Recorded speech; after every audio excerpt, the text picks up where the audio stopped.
My cousin found some strange photos. I grew up in the late 90s, back when everyone's parents had shoeboxes full of Polaroids and those disposable Kodak cameras.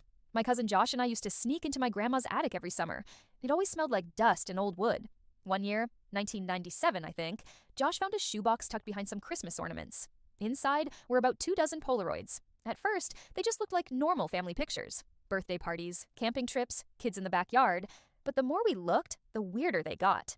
In almost every picture, a man was standing in the background. Not close, always just far enough away that his face wasn't clear.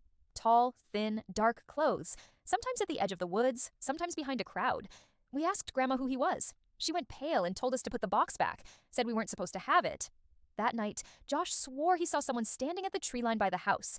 I don't have the shoebox anymore. Grandma burned it the next day. But before she did, Josh managed to keep a few of the photos. I scanned them years later, and every time I look at them, I swear the man is closer than before. After Grandma burned the shoebox, things in the house felt different. She wouldn't let us in the attic anymore, and whenever we mentioned the pictures, she'd snap at us.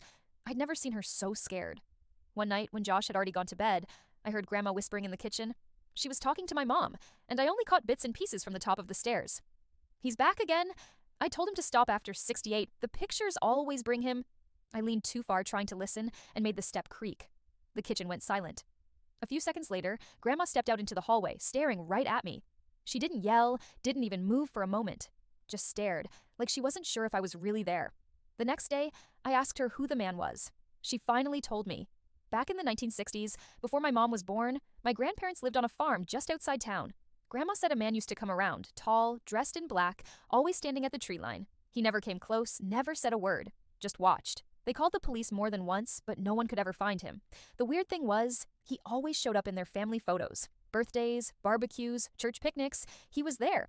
And then one day in 68, Grandpa disappeared. His truck was still in the driveway. His shoes were by the door. He was just gone. Grandma said after that, the man stopped showing up for almost 30 years, until we found the shoebox. That's why she burned the pictures. She thought keeping them gave him a way back. But here's the part that keeps me up at night. Josh still has a few photos hidden away. And last month, when I visited him, he swore he saw someone standing at the edge of the woods again.